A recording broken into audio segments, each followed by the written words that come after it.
And so the current board that's holding the floor is, of course, with 246. I would like to introduce Sitting Associate Judge Charley Prine to my right, and of course to my left, his opponent, Peake. Thank you both for joining us today. I guess, Ms. Peake, I'm going to flip the coin, and would you please call, and the winner of the flip is going to determine whether they prefer to go first in terms of opening or second. And it is tails. So Judge Prine, would you prefer to go first, or? Oh, second, okay. Ms. Peake, please, your opening. Thank you. My name is Sandra Peake. I'm a candidate for 246 District Court. I'm the Democratic candidate, of course. I'm a proud graduate of the University of Houston undergraduate school as well as law school, and I'm a native of Minneapolis, Minnesota. I believe there's room to make our family courts more family friendly, and I think we can accomplish this by easing some of the docket crowding, particularly in the morning during docket calls. As you all know, there are a lot more self-represented people appearing in court today than there were even 5 or 6 years ago. And as a consequence, in the morning, when at 9 o'clock during docket call, there are so many people that are not getting reached simply because we have too many cases on the docket on one in the morning. What I would like to see in the 246 is having the court have a judge available by 8:30 every morning and have more flexible hearing times for uncontested cases and self-represented litigants. I think that it's important that we remember that these are family cases and these are family courts. I think that everyone should be treated with the same level of dignity and respect. I think that it's important for judges to sign orders promptly, and if they're not going to sign the orders promptly, or we're waiting for someone's waiting for us to render, that we make sure that the rendition is done within a reasonable amount of time, 3 to 5 days. I think it's important also that people understand when they come to court that they're going to be treated fairly, and their treatment is not going to depend on the attorney that's representing them. It is not going to depend on how a particular judge feels about their type of case. And when I can tell you, as an attorney practicing 32 years in these courts, that there have been times that I've had to advise my client how we're going to proceed the case, not in terms of the legal issues that were going to be raised, but how I felt a particular court might perceive my client. So that makes a big difference. It makes a huge difference, and I'm hoping that people will be cognizant that people are different and there should be no discrimination because of race, creed, national origin, sexual orientation, or anything else. And that's what I will learn today. Good morning. Thanks for inviting me. This room, I don't know how many went to South Texas. This room brings back a lot of good memories for me. I worked in the AD department. That's how I helped pay my way through law school. Sat up in that booth with these little black cameras that you see hanging from the wall. I ran those for the university, saw a lot of pretty spectacular lawsuits in fact. Before we built our new civil building, when there was a notorious case, Harris County would send them over here, and they would be Judge Joe Green, and they would conduct trials. And I had the privilege of coming in and watching some rather juicy trials, criminal and civil, in this room. And some of you may be old enough, here at the corner of mine, might remember the Texaco case. That was argued in here, the packed room, and just a little bit of it. That was before I was in law school. Anyway, I have been an attorney for 21 years. I've been the associate judge in the 309 since 2011 when Judge Dean appointed me. I'm very proud of that. I'm proud of that because that meant that there was a judge who trusted me to rule the way that that judge would rule. That's a huge trust that someone has to place on somebody else, because you don't get to go in there and just willy-nilly do what you want. You're not elected. You're accountable to the judge, you're accountable to the attorneys, you're accountable to the constituents who are out there. Heather brought up an interesting point that's been addressed, and I don't think it's been addressed correctly, not from her, but the whole, everybody, on the pro se's. In our court, if you're an associate judge, you're probably going to do all the pro se cases. It just falls down on you, all know that. Now, I've been doing pro se cases for the last 4 years, and I'm actually very happy that I got to do that because that brought me closer to the constituents, because you get to see the moms and the dads who are out there who have no money for whatever reason, and they're trying to bring their case, kind of like to the judge who's sitting at the city gate and, begging for whatever against an attorney. I don't think the problem is as bad as everyone makes it out to be. In our court, Judge Dean's court, we don't say you can only come at 8 o'clock in the morning. If we have an uncontested case or agreement, we're there all day. Come on, day. If we're not hearing something else, we'll squeeze you in. We're an open court. Everybody comes in and we take care of it. The pro se's, the attorneys, we're there. We're there to hear cases. That's what she got elected for. That's what she appointed for. And I'm proud that we've done that. And I think we move our docket very well in that court. Yes, there are some days when there are large numbers, but we get through them. I'm out of time.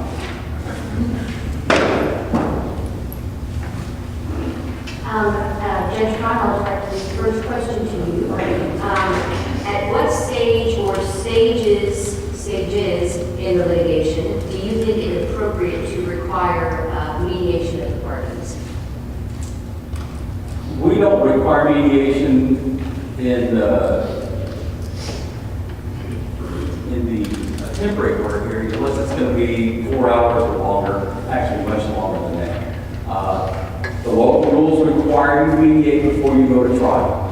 You should have your discovery done, and you should be ready to go to mediate. For me, as the judge, to tell you, the professionals, the day that you have to mediate, that's not my job. That's your job. You all know that probably 95 or more percent of the cases settled in mediation or through a Rule 11 agreement or something in your offices. You're the ones who are controlling the case. That's not my job. My job is to hear the evidence when you're ready to go to trial and to be ready when you're ready to go to trial. Now, if you come in and you ask for some side to be ordered to go to mediation, that's a different issue. We hear your evidence, we hear your arguments, and then make a decision. And Ms. Peake, at what stage or stages in the litigation do you think that it would be appropriate to require the parties to mediate?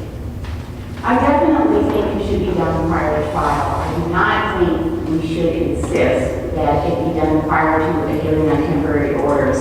For practitioners who do a lot of family cases, that there's always a need to have child support orders put in place, at least on a temporary basis, and that gives everybody an opportunity to breathe while the rest of the items are worked out. So I definitely think it should be done prior to trial. Mediation, I do quite a bit of mediation myself, and probably 95% of the cases are going to settle at mediation. So I think that is pretty well done. And Ms. Peake, I'll direct the next question to you. Do you think it might ever be appropriate to appoint sua sponte positions such as auditors, receivers, and/or discovery masters in the cases that will be before you in court? Not sua sponte. Not sua sponte. I think for discovery masters,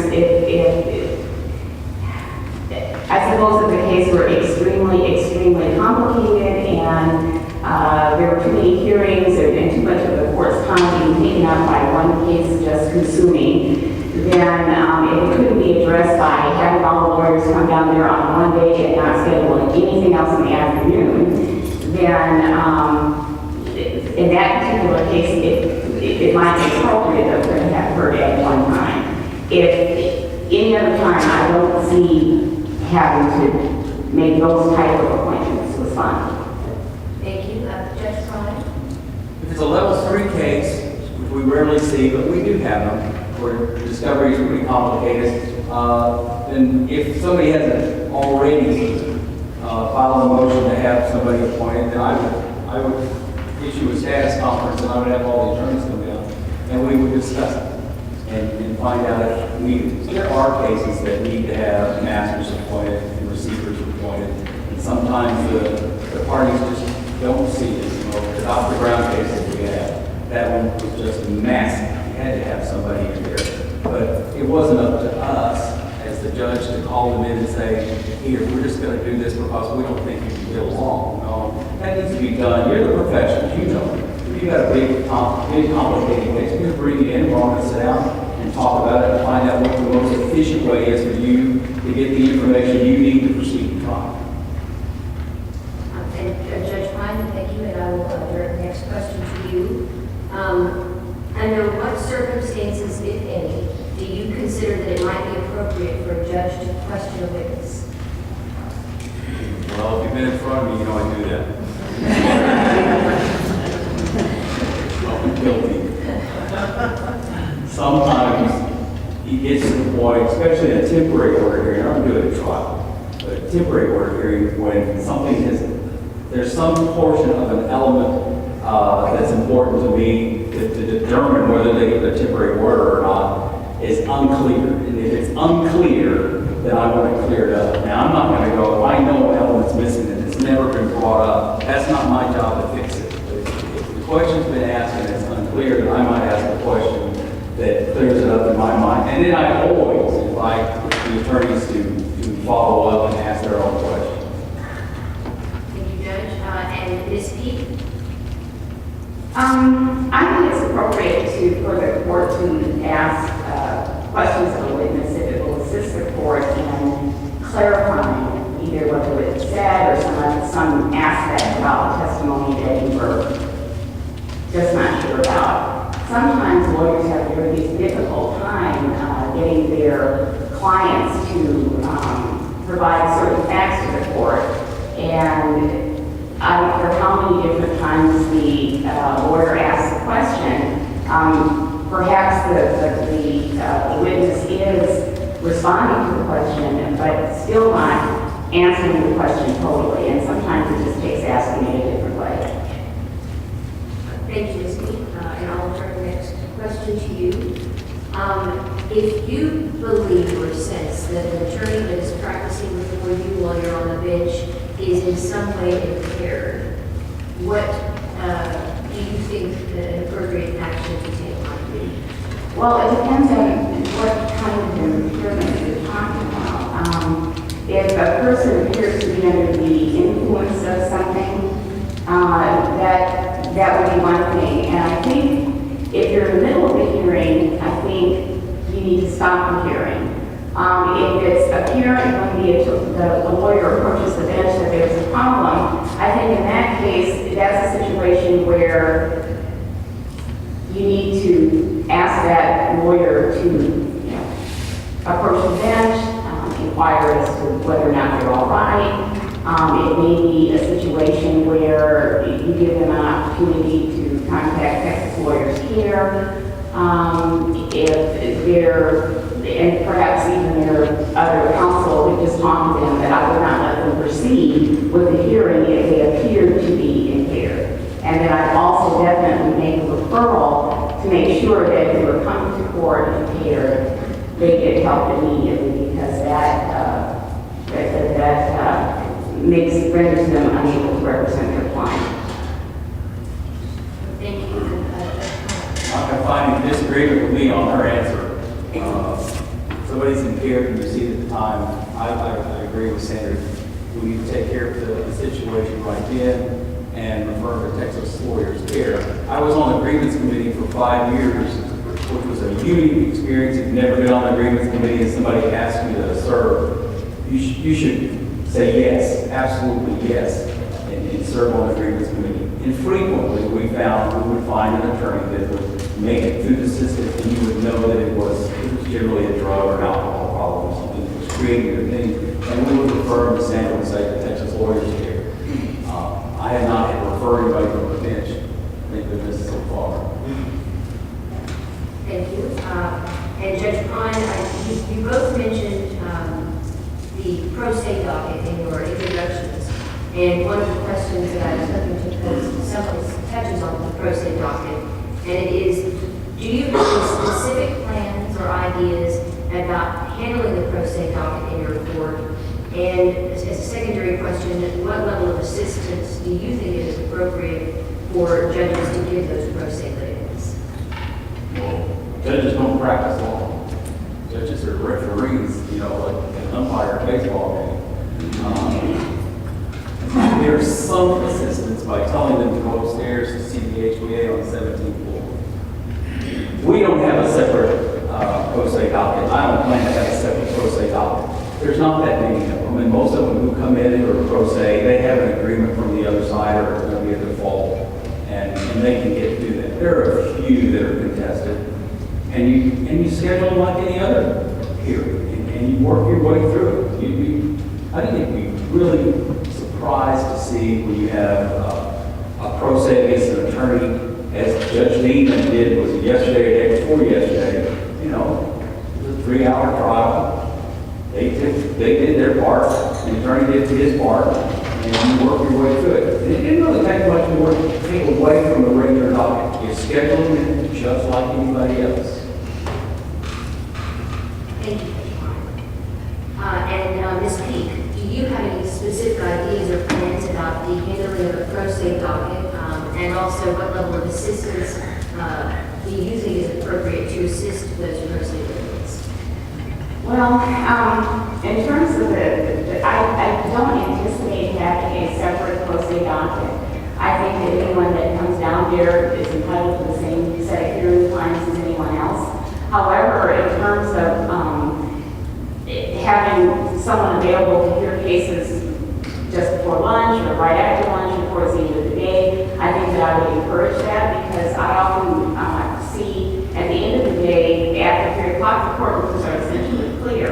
Most of the cases have been heard, settled, or canceled, and so I think that would be a good time for people to come in and have their closely matters or even uncontested matters heard if they want.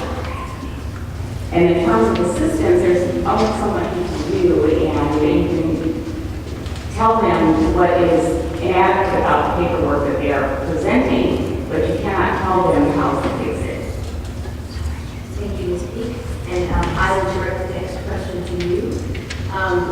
What unique trait, either from your personal history or from your professional experience, do you believe that you would bring to the bench that would be of benefit? I practiced family law for the last 32 years. I'm married to an attorney who does not practice specifically. I have 2 children. I've raised 2 children, one of them who is a lawyer and the other is a teacher. I think during the 32 years of practice that I've experienced, I've represented a wide range of people in the Harris County community. They have crossed every nationality you can think of, like different languages, different cultures, and I think because of that, I bring just an ability to appreciate real estate. That's the long and short of it. And I think that that's a big thing. I also understand from representing clients, average customers over the last 32 years, that people are really very, very different. I think it's more important that when I was a younger lawyer, I used to think that it's all about winning and losing. Raising a family, representing people through their most difficult times, I realized that when you go to family court, there are no winners, everybody's a loser. And they're losing because their families are broken up, or there's some family dispute that they can't resolve, they need to come in and air publicly. So I think that brings a different sort of perspective, and a lot of help and respect and compassion for families that are going through this. Thank you, Steve. Judge Prine, what unique traits from either your personal history or professional experience would you bring to the bench that would be beneficial? My family. I come from a huge family. There were 2 boys, 5 sisters. My mom died when I was 10. My dad remarried wonderfully. He was 27 years old and married into that. She was a saint. I married into a family of girls. My wife has 2 sisters. I have 2 daughters. My family gets together frequently. We are a mini UN. When you walk in, there's somebody from almost every continent except Antarctica. We're there, we love each other, we get along, and it's great. A significant part of my life is growing up in El Paso, middle school, high school, college there. Lots of good friends, lots of good times. And I got to see every area and of society being in El Paso. And that's had a tremendous impact on me, especially doing the CPS topics and being able to distinguish when somebody comes in and says, oh, they've got a family of 6 and they're all in a 2-bedroom home. I'm like, really, I grew up in a garage. Me and my brother slept in the garage for 8 years. So I can appreciate people trying to make things work. And I think that's had a significant impact on me in the way that I treat cases.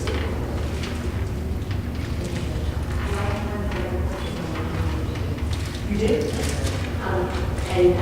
Judge Prine, I'll direct this question to you, and it is, what is your position on the guardians ad litem, attorneys ad litem that are appointed in your court personally performing the services imposed upon them?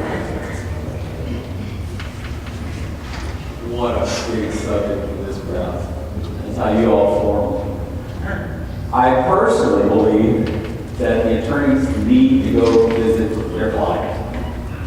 I don't believe in letting somebody, an assistant, the paralegal or whatever, go visit with them. And if I find out that somebody's doing that, I tell them, stop it or I'm going to relation. I just don't do it now. There are those who have other attorneys go visit. And if you look at who's been appointed in our court from the very beginning, Judge Dean started off on the bench. She told everybody that if you want an appointment, you need to be interviewed by her, by me, submit your resume, and we would watch. And in the areas you're specifically talking about, there's a huge difference in the people that have been, who were there and who are there now. The people who are there now show up for court. They do interview the clients. They do interview the parents. And if they don't, then they don't get to come back. Thank you, Judge Prine. Please speak. Thank you. I served as an amicus attorney, attorney at law, guardian at law, and on occasions. Personally, I would not delegate the work to be done by someone else. I have to do it myself. So I was surprised almost when I started hearing that people were sending their paralegals or secretaries to make home visits instead of the attorney or the appointed person going themselves. I would insist that people do the personal home visits and the work themselves and not delegate. Thank you. And now to speak, closing remarks.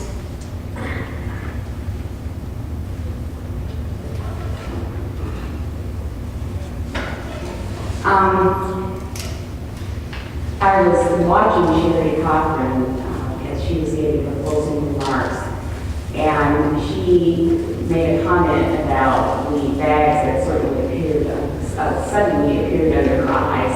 And I took a break a little while ago, and I was looking in the mirror, and I was like, oh my God, I am tired. So, having said that, this has been a very grueling campaign experience. I frankly have had a challenge or two, but those challenges have been resolved as far as I'm concerned, and I'm ready to go forward. And so whether I win this election or I lose this election, I'm still going to be in an area doing what I absolutely love, and that is representing families in family law cases. Thank you. Thank you. Thank you for inviting me. You're a great group of folks. I enjoy all of you when you're in front of me in the bench. You're good attorneys, you come prepared, you litigate, and you represent your clients well. And I mean, and it speaks volumes that you're here today, learning about us, learning from the other judges this afternoon, because it speaks of your professionalism. And I appreciate that as a judge. I really do. I want your support.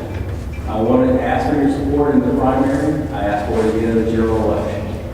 It's unfortunate that this election has gone the direction it has, pointing the fingers here and there. Ms. Peake just spoke about 2 challenges she had in her court or in her primary. They're not resolved. Ms. Maldonado was planning to bring her back to court again on Tuesday of next week because of a recent appellate court decision. Do I think she'll prevail? No, I don't. I didn't get involved in that. That was a Democratic primary argument. I didn't do like Ms. Peake and ask my associate to go out there and notarize things when the people who she was notarizing for weren't in front of her. I gave them my signature. I called it. That's what you want. That's what we all want. We want judges that we can trust. And I ask for your support, and I thank you for inviting me.